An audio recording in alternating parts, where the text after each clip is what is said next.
Guys, Alam mo, ganun. ng misis niya. Road trip! Si Eddie Tol. Ray and Eddie. Guys, tingnan niya. Oh, legit to!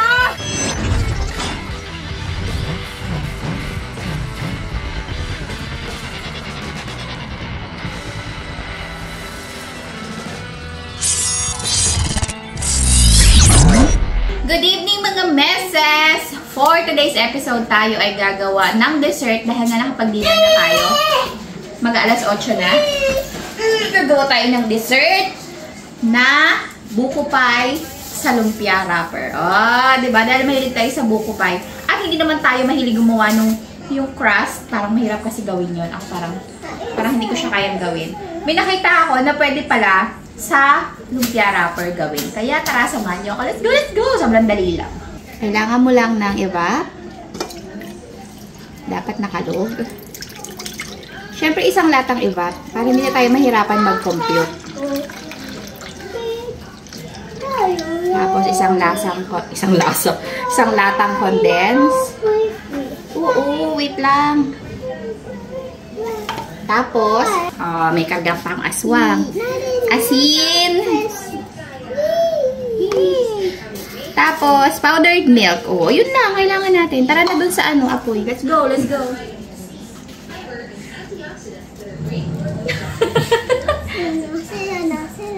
Kausapin mo sila. Hi, guys. Hi, guys. Gray. Hi, guys. Kama.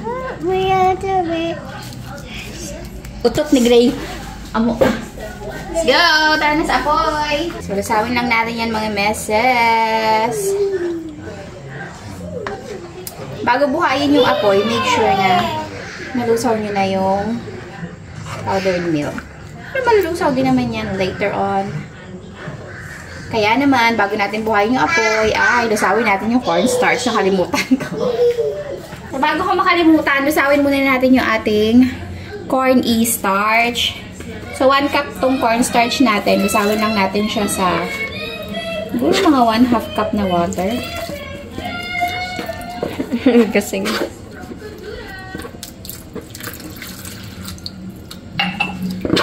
lusawin lang maigi, no? Yeah.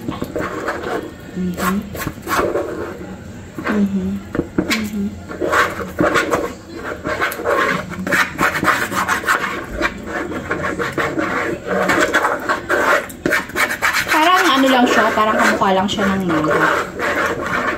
Pero instead na corn, syempre buko kasi buko pa yung gagawin natin. Yan, wala nang buo-buo. Kaya bumbum bells lang.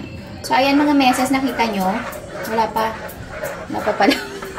Sabi ni Justin, kumukulo na. Wala naman. Maya na pag kumukulo. So, ito na, totoo na. Kumukulo na talaga. Ito na, ihulog na natin ang iba pang ingredients. Ang ating cornstarch mixture solution. Solution. Ayan. Solution yan. Parang maahalang talaga siya mga meses. Kaso wala siyang gata. Comment nyo nga mga meses kung pwede siyang gataan. Kung pwede siya palang lagyan ng gata. Hindi na muo agad Parang kulang. Ito naman, muo agad Tingnan lang natin. Let's trust the process. Lakasan ko yung apoy. Ayun na. Ito na, bubuo na. Palagay ko marami-raming halo. Naman pupuntahan niya kundi ang pagtigas.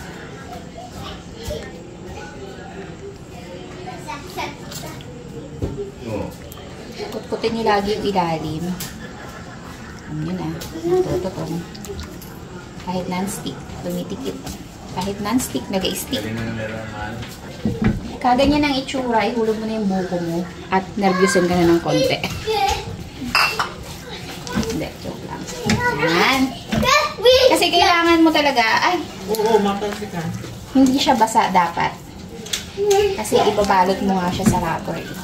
Diba? So, kailangan. Ano siya? Yan. Tawag yan. Buo.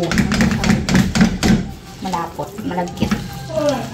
So, ayan. Haluin lang natin yung buko. Dapat ma-incorporate natin siya ng mapayapa.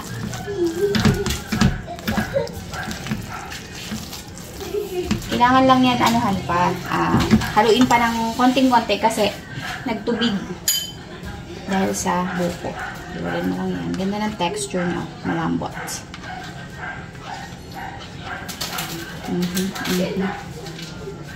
Okay. Yan. Yan na. Yan na yun. Ito na yung ating filling sa ating buko pie.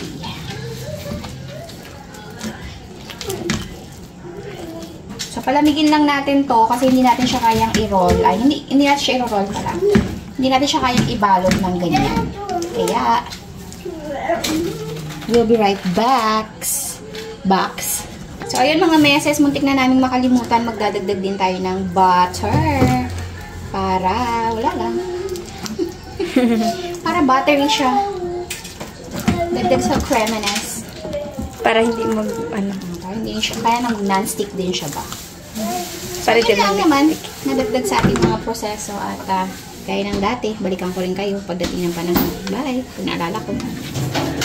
So, ito na nga, diba sabi ko sa inyo gagawin tayong buko pie. So, mag-spray lang ako ng konting oil.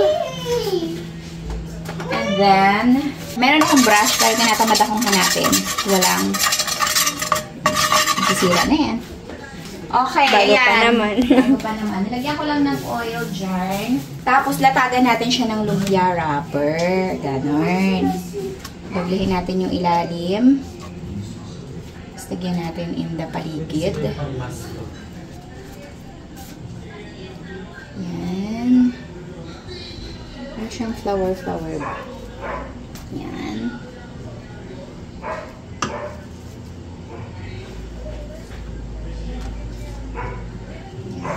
Kung palpak man to, pasensya.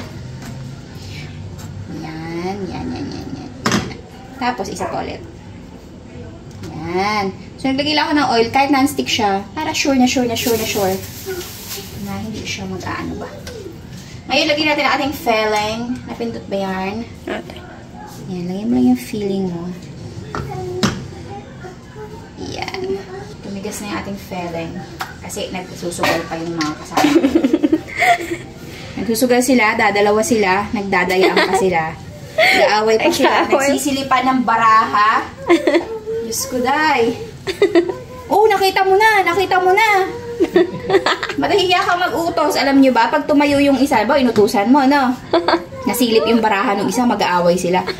Hiyang-hiya na ako mag-utos, baka magkapataya. Okay, ilatag lang natin maigi. Medyo mahirap lang siya kasi malagkit na yung kondo ko. Wala ang problema dyan. Meses. Yan. Tapos, yan, namamapa kayo dyan. Tapos, lagyan natin ang cheese in the middle. Hindi, sa top.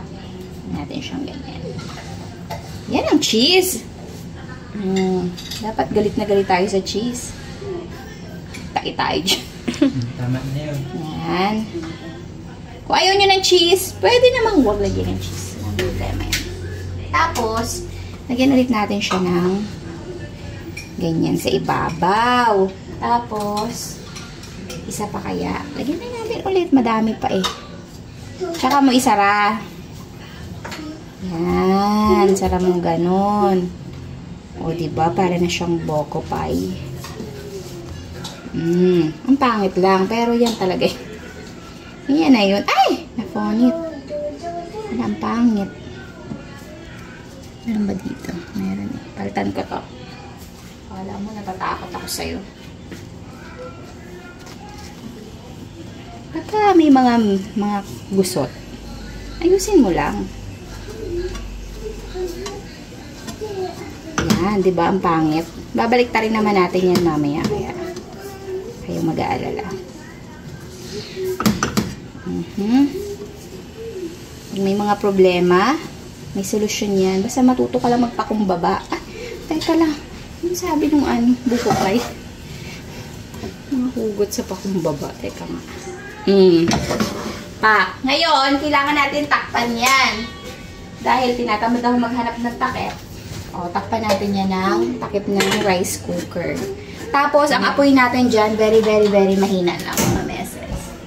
Like, super, super, duper hina lang. Ayusin na natin sa Yan. Arigo, para maluto lang yung ating lumpia wrap. Okay, tas di ba nakaano pa, angot pa yung dila ko. Tas balikan ko lang kayo after 5 minutes. Yan. Okay.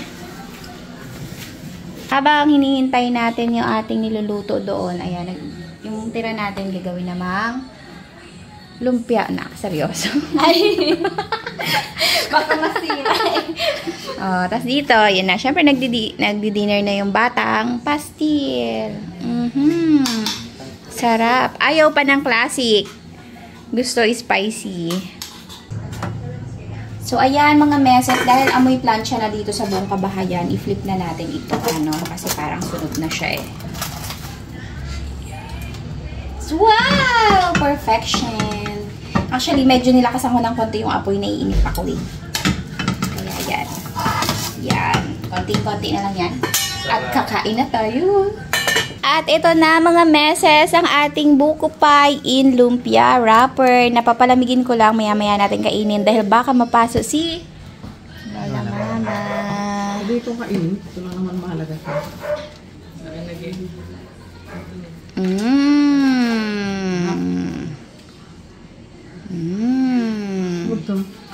Wala, hindi na ako masya rito.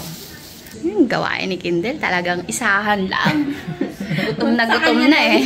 Sabi sa kanya daw yung ginawa niya, kaya ganun. Bash si Justin, oh, kinukudkud pa ng kutsara yung kawali kong non-stick, oh. So, ito na yung ating mga meses, buko pie sa lumpia wrapper na atin ang i-slice sapagkat may nakabang na. Uwi na ako. Baka umuwi pa, napakalayo ng bahay niya nila. So, nakita ko dun sa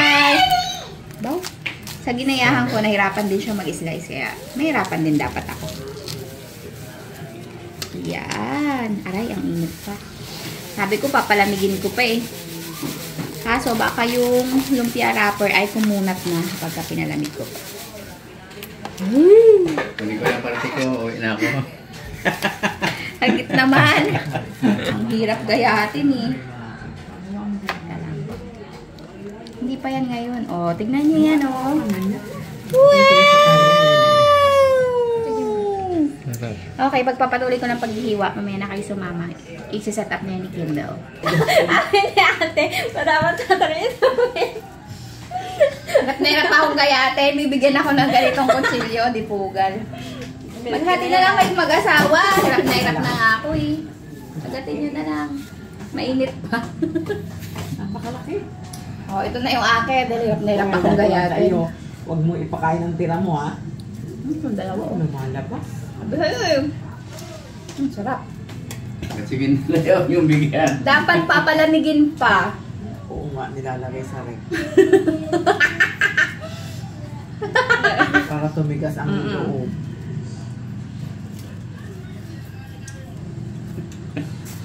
Nawawa naman mga gutom eh. Itong hindi pa naluto, matigas na matigas.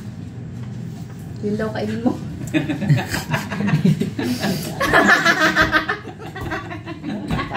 Ginaloko ka ni Kindle ah. Pero masarap. Ito. Ito po, Panginoon ko, sino ba yung turo sa'yo? Ito kay Kindle at kay Justin. Katindi ka lang. Harap! Uy, kain nga! Tapos ito na ito. Nahawa mo. Ito na lang yung masak. Yung 1/4 magandang pagkakagaya. Huwag mo nang gagayatin. I-ref nyo pala muna mga meses.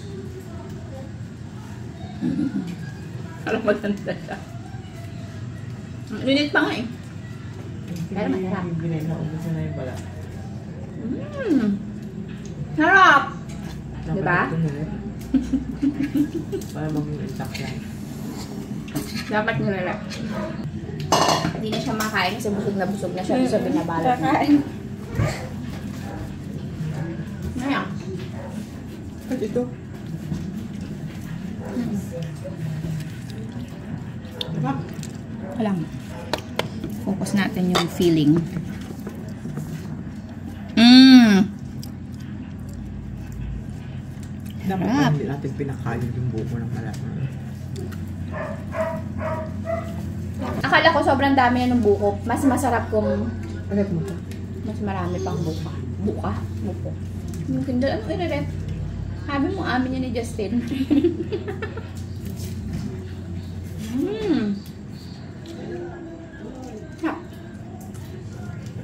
Lalo yan, oh.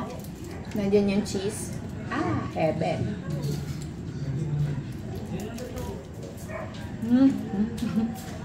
Gana. Ano? Ay, salamat naman. Hoy, sarap to. Nice na ni Mama. Dinilaan na ni Mama lahat yung luto. Eh, dito ako sa kabila. Maselan din. Ano sabi mo? Sabuan mo kumain mo? Bibigyan kita. Bobo. Nasalita ka pa. Hindi Pap, lang.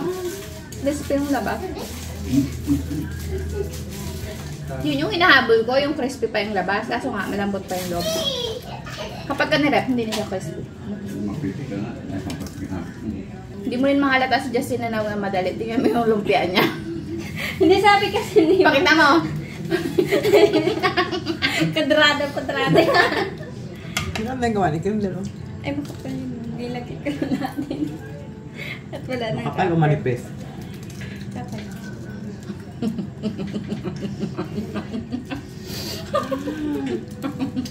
Ayaw niya kainin kanina. Huwag na ako. Ang laki. Hinahanap niya yung Mm. lagayan. Last. Sangge. Dinilaan mo kasi. Malalaki naman talaga naman ang pinili mo. Malaki. Hindi, oh. Hindi na magalat ah. Ha? Eh. Sarap. Ha? Try nyo. Sarap palamigin nyo. Patigas yung sarap. Kapag siguro mas maliit ang pil niya. Ha? Pero ganyan ka palang buko pie. Kung pie. Baya mo na? Wala. Oh, Justin, kumain ka na! Tapos ikaw lang sa isa na lang na kontrado. Rapper. Bayaan na natin si Justin ma. Paalam na tayo. Busog na ako. Kahit po. Hello! Ngayon si Kindle nag-dessert muna. Tayo mga meses, salamat sa panonood. Sana nag-enjoy kayo. Hanggang sa mga susunod na mga kainan Pag namin malutong? dito sa bahay. Sarap, di ba? Oh. Kung nirapin natin yan, di na yun malutong. Pero, maayos yung loob. Sa mga meses, simpleng-simpleng buko pie lang sa inyong mga bahay. Gawin nyo na. Basta palambing nyo.